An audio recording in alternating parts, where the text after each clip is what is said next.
At first, it was treated like so many other disappearances, another case that began with panic and ended in silence. The man arrived at the police station shortly after sunset, his face pale, his hands trembling as he clutched a photograph.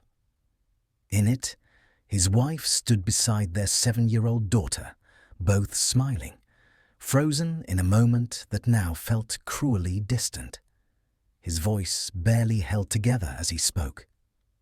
"My wife and my daughter left the house at noon," he said. "There was a birthday party.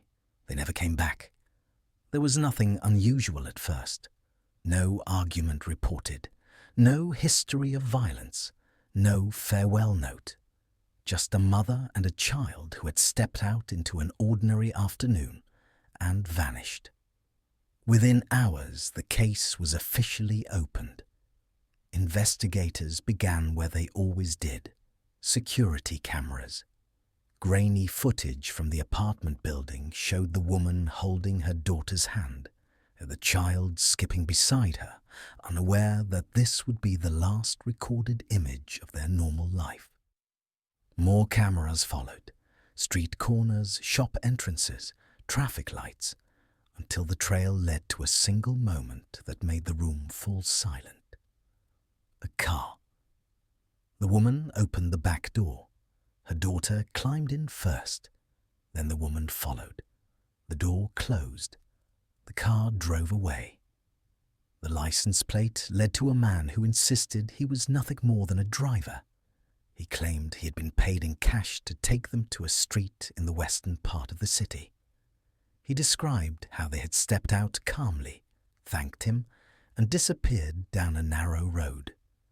No struggle, no screams. Yet something was wrong. The woman's phone signal vanished the moment the car pulled away. Switched off. Gone. The word kidnapping began to circulate through the investigation rooms like a shadow no one could escape. Days passed, then weeks. No ransom demand arrived. No call, no message. Another detail surfaced, one that darkened the case even further. The woman had been carrying a significant amount of gold and jewelry when she left for the party. Family pieces, wedding gifts, savings shaped into metal and memory. Now the theories grew darker. Perhaps the driver had lied. Perhaps someone had followed them. Perhaps the gold had been the motive, and the bodies were already hidden somewhere no one would ever look. The investigation entered a new phase, one shaped by quiet dread. The message. It arrived without warning. A simple vibration, a short text, an unknown number. "Don't worry about us. My daughter and I are alive. We will leave the border in an hour. I will call you as soon as we cross." The man read it once, then again. His hands began to shake, not with relief, but with disbelief. Alive, border, an hour. This was no kidnapping, no murder. This was an escape.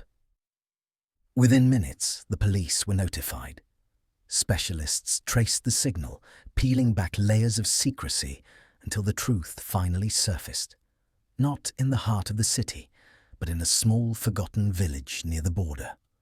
All it had taken was one mistake, one wrong number. When the woman was finally brought in for questioning, she did not cry. She looked exhausted, hollowed out by sleepless nights and fear. Her daughter sat quietly beside her, clutching a worn toy, unaware of how close their story had come to becoming a tragedy. "My husband is rich," the woman said softly, "but money does not make a life livable." She spoke of obsession, control disguised as love, rules disguised as protection. A life where every breath was monitored, every step questioned. "I wanted a divorce," she continued. "I was willing to give up everything, my rights, my share. I only wanted my daughter." Her voice broke then. "He told me I would never see her again." That threat had sealed her decision. She sold nothing, told no one, took only her gold, her only means of survival, and planned a route that would erase her past completely. Germany first, then Cyprus, a place where names could change and fear might finally loosen its grip. Human traffickers, cash payments, false promises, desperation had been her guide. The smallest mistake. At the border, exhaustion overtook her. Days without sleep blurred her thoughts. Guilt gnawed at her. Guilt for the parents she had left behind, for the panic she knew they must be feeling. She decided to send a message. Just one. But instead of her father's number, her finger slipped, and the truth went straight to the man she had been running from. "I realized it too late," she whispered.